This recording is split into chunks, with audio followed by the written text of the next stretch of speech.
Hello বন্ধুরা, কেমন আছেন সবাইকে এমডিবিএইচডির পক্ষ থেকে অনেক অনেক ধন্যবাদ, শুভেচ্ছা।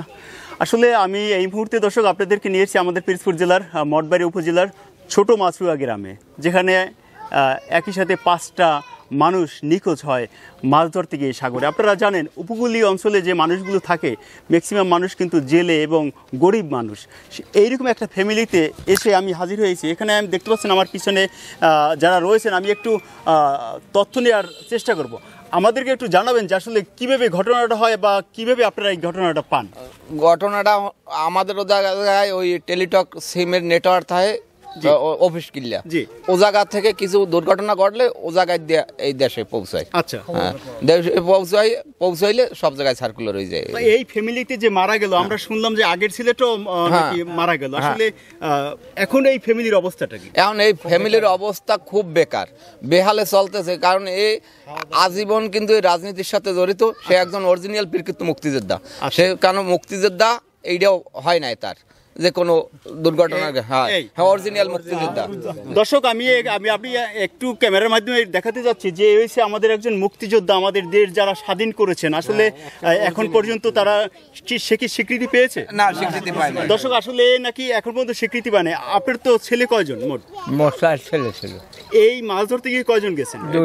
2জন। সর্বশেষ কি গেছেন? সর্বশেষ ছোট ছেলে গেছে আলামিন, আর আগেকালে মাঝে ছেলে নুর ইসলাম। আচ্ছা, এই ছেলে ওনার বহন করে।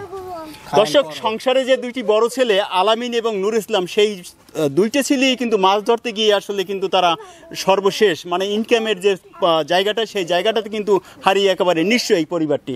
আসুন এখানে আমি আর একটু আমি দেখানোর চেষ্টা করব যে তার কি অবস্থা। জরাজীর্ণ যে ঘরটি রয়েছে আমি একটু আপনাদেরকে দেখানোর চেষ্টা করব যে এই মুহূর্তে আসলে দর্শক দেখেন যে মানুষগুলো সাধারণত মাছ ধরতে যায়, যে মানুষগুলো জেলে, যে মানুষগুলো উপকূলে যারা বসবাস করে, দেখেন আসলে তারা কিন্তু আদৌ আসলে অতটা কিন্তু আহামরি তারা বড় লোক না। আমি একটু হাবিবিকে বলবো যদি একটু ঘরের ভিতরে আসি। আপনারা জানেন যে গত কয় তারিখে আনুমানিক গেছে তারা? 23 তারিখে মাছ ধরতে গিয়ে তারা 5 জন নিখোঁজ হয়। তো আমি আসলে এই মুহূর্তে যে আলামিন ভাই রয়েছেন, আলামিন ভাইয়ের স্ত্রী, দর্শক দেখতে পাচ্ছেন যে সব হারিয়ে নিঃস্ব। তার ছোট ছোট 2টি ছেলে রয়েছেন। আসলে এই ছেলে 2টা বাচ্চা, 2টা যে কি অবস্থা, যে ইনকামের যে মানুষ 2জন, সেই এই একজন ছেলে। দর্শক, এই আলামিন ভাইয়ের ছেলে। দর্শক, এই হচ্ছে আলামিন ভাইয়ের বড় ছেলে, আর একটা ছেলে, আর এই একজন মেয়ে। দর্শক, এই হচ্ছে মেয়ে, এই হচ্ছে ছেলে। একেবারে পরিবারটা নিঃস্ব। যে এই পরিবারটা আসলে কিভাবে চলবে এদের, আমি যতটুকু কথা বলে জানতে পেরেছি দর্শক, এখানের যে ফ্যামিলিটি রয়েছে খুবই অসহায় ফ্যামিলি। তারা সরকারের কাছে সবসময় দাবি জানাচ্ছে। আমাদের আরেকটা আবেদন, কিন্তু আমাদের এই লাশ কাটা উদ্ধার করার জন্য যদি সরকার কোনো পদক্ষেপ নিতে, তাই আমরা মনে হয় যে লাশ কাটা পাওয়ার জন্য একটা পাইতাম। আমরা স্বজনহারা সবাই, আমরা এই লাশ বাসটার জন্য একটু সরকার যদি উদ্যোগ নিতে। দর্শক, তাদের আসলে একটাই দাবি যে তারা তো আসলে মারা গেছেন, হারিয়েছেন, কিন্তু সর্বশেষ দাবিটা হয়েছে যে সেই লাশ পাশটা যদি তারা তাদের কাছে পাইতেন, সেই দাবি কিন্তু সবাই করছেন। এবং এই ফ্যামিলিটি একেবারে জরাজীর্ণ ফ্যামিলি, একেবারে দুঃখী ফ্যামিলি। এই ফ্যামিলিটিকে তারা সরকার যারা আছেন একটু যদি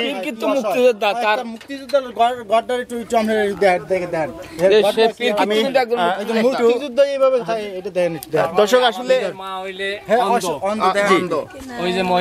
দর্শক আমি একটু ঘরের ভিতরে যাওয়ার চেষ্টা করলাম যে আলামিন ভাইয়ের মা রয়েছেন এখানে। এই যে দর্শক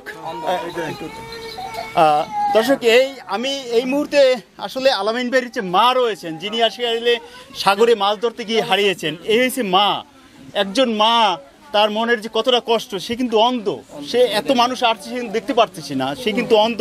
এখানে ধুকে ধুকে কাঁদছেন যে আসলে এই মানুষগুলো কার কাছে যাবে, কোথায় যাবে, কার কাছে বিচার দিবে বা কি করবে, তারা কিন্তু পাচ্ছে না।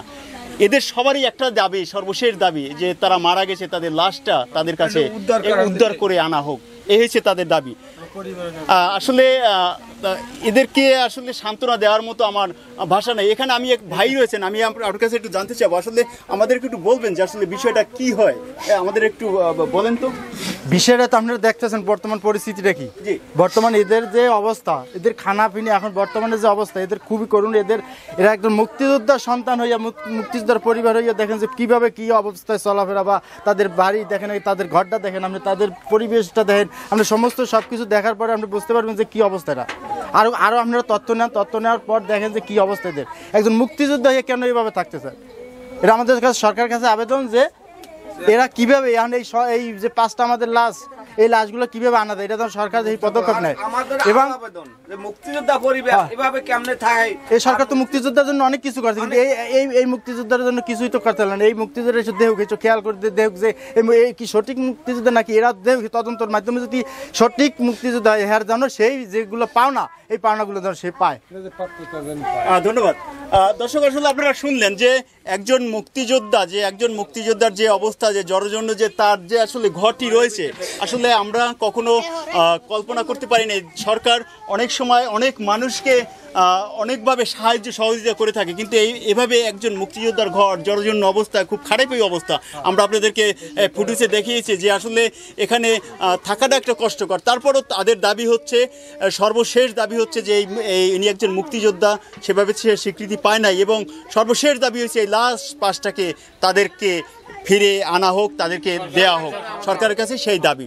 তো আসলে এই ছোট মাসুয়া থেকে আমি আপনাদের কাছ থেকে বিদায় নিচ্ছি। এই পরিবারটি যাতে সান্ত্বনা দেওয়ার মতো আমার কিছু নাই। সরকারের কাছে তারা একটাই দাবি জানিয়েছে যে এই ফ্যামিলিটি অসহায় ফ্যামিলি, এই ফ্যামিলিটিকে যদি একটু সহযোগিতা করা যায়, সেই দাবি সবার।